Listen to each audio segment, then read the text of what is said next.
here we are, and it's Friday again. And it just seems that it's Tuesday, then Friday, then March, then July. July. And like many of you out there, I'm experiencing this crazy, insane weather for July anyway. I said, oh, the weather's so terrible this morning. And then I went, no, it's not. The weather is fine, just not the norm for July. And that started me thinking on this tangent of how many times I stand in judgment of things. We humans stand in judgment of things. And the truth is, if it was sunny, somebody would be saying, oh, there's too many people out. It's too crowded. We're going to, COVID aware. And ultimately, then it becomes the masked against the maskless. And there seems to be this continuous and constant barrage of war, effectively, one opinion against the other. And it feels like everything's sort of pitted against each other. And so it's exhausting. I know that I'm finding it exhausting, and I know that I've been plugged into it again for far too long.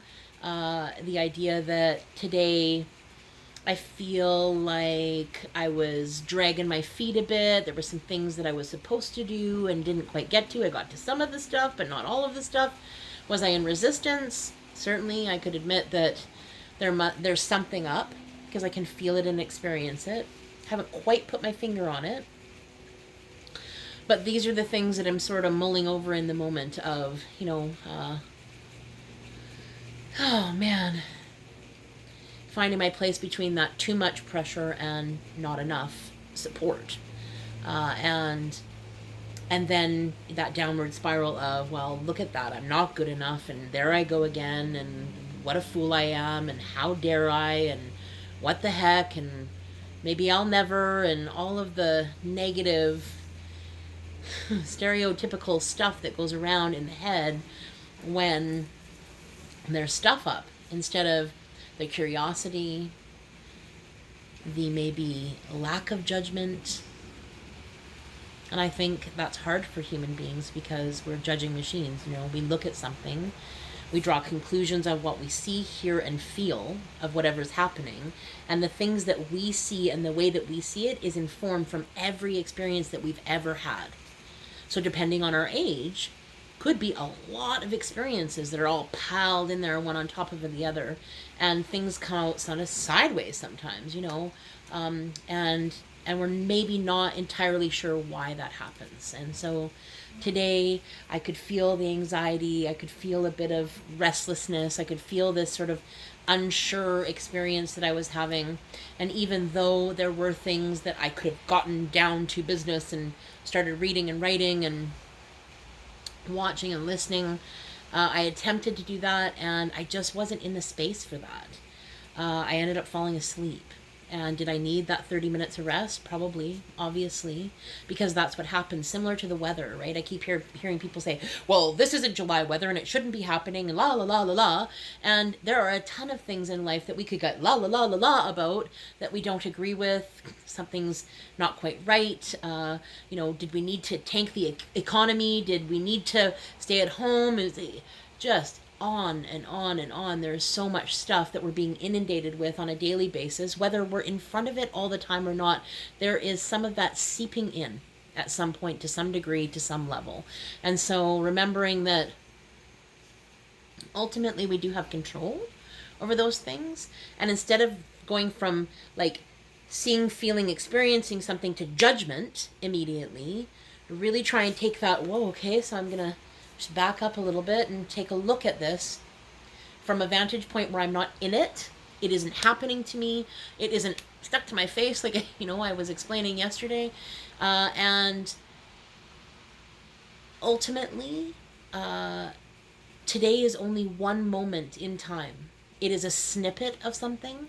And if I judged every single thing I did, every single snippet I did, I'd probably never get anywhere, because I could always find fault or blame or excuses or justifiers or meaning in any of it. And sometimes it just doesn't mean anything.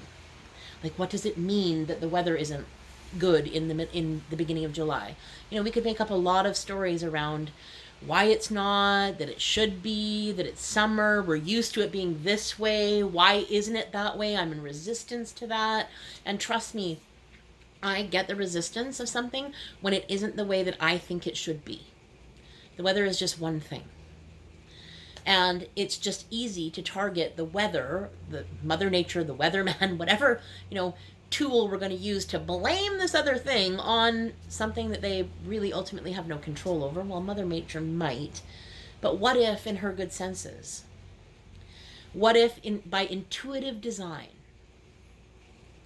what if it's possible that it is happening because it's supposed to be happening? Just like everything else in life. Even though I don't like it, it is what it is.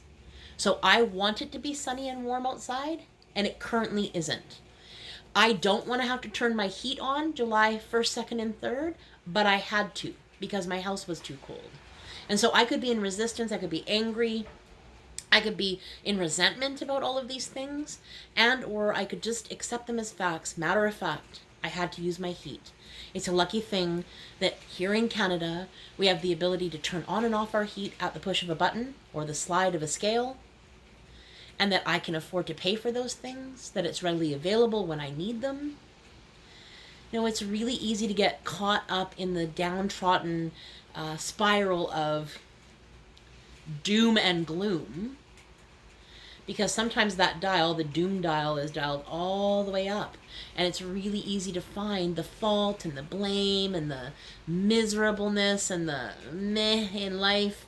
And it's also just as equally easy to switch that perspective into gratitude, into appreciation, into feeling the feeling of, isn't it interesting that it's raining July 1st, 2nd, and 3rd? But I tell you, I certainly love where I live. I love that I'm surrounded by this beautiful garden. I love that I got to have Zoom calls with people that I love and care about in the last couple of days, that I got to have that heart connection, that I got to participate in Hilarapy's therapy session on trust and surrender, so that I learned something and I witnessed other people learning their stuff, which in turn helped me to learn some more. Today I got to connect deeply, even though it was just via video connection, with someone that I really love and appreciate. We spent some quality time together. So there are all kinds of ways that we can frame things, and ultimately the what is tool is the best tool, because there's no way around it. If this is the reality of the situation, I'm leaving, all of a sudden I have a flat tire on my boating, the boat or the truck. And now I can stomp my feet and be mad and angry and sad and all of those things, or I can just accept it's happening.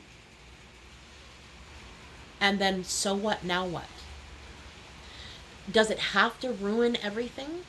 Or does it have to alter everything?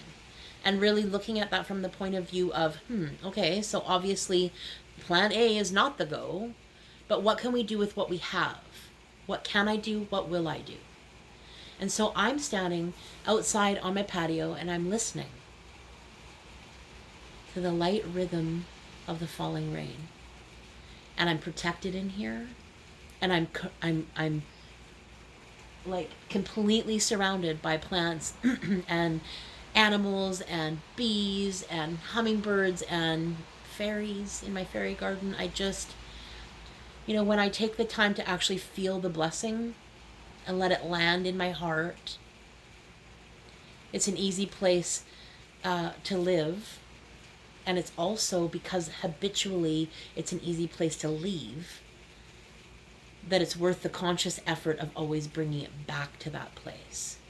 What could I be less judgmental about today? If I see an American plate or an Albertan plate or anything else, why does that provoke this anger and injustice in me? I don't know that somebody in their family hasn't just died, that maybe they're here because they live here part-time. I don't know anything about those situations, and yet we all have an opinion about them. And it's so easy to climb on that bandwagon these days of shame you, shame you, shame you, you should know better, and you should do this, and you should do that, and why don't you know, and la la la la la. It's such an easy place to go to. But ultimately, those are the stories that we've made up in our heads, and they may or may not be valid. And so ultimately, we have a responsibility right here, just to ourselves, to get busy and drop the judgment from that too, because I know that I am terrible at judging myself as wrong or bad or not enough or that I'll never, get where I'm going, and just all of the rhetoric that I have replayed and replayed and replayed and replayed and replayed and replayed on constant rotation for so many years, that I'm now needing to go in and unwind all of that wound up tape and start to, regurgitate some of that stuff and put it elsewhere, because it doesn't belong in here or in here. And ultimately, we get to choose. So I hope and pray that this Friday has brought you some sort of solace. If you're at home, enjoy being tucked in. I know it's not what we want to be happening. None of it is. Not one thing in the world is something that I want to be happening right now, other than the fact that I think that we're making progress in having conversations that we need to be having, provoking thought and feeling around things that have gone unaddressed, unannounced, underground for so long. Ultimately, we get to use our lives as an instrument for whatever it is that we choose. And so getting caught up in a lot of the stuff that's going on and the intensity of the way that it's going on and the war and everything else, we get to participate or not, take a look or not, because we're always at choice. So much love out there. I hope that you are having a good evening, and I'll talk to you over the weekend. Love you. Only a couple more days to go, my darlings. See you. Bye.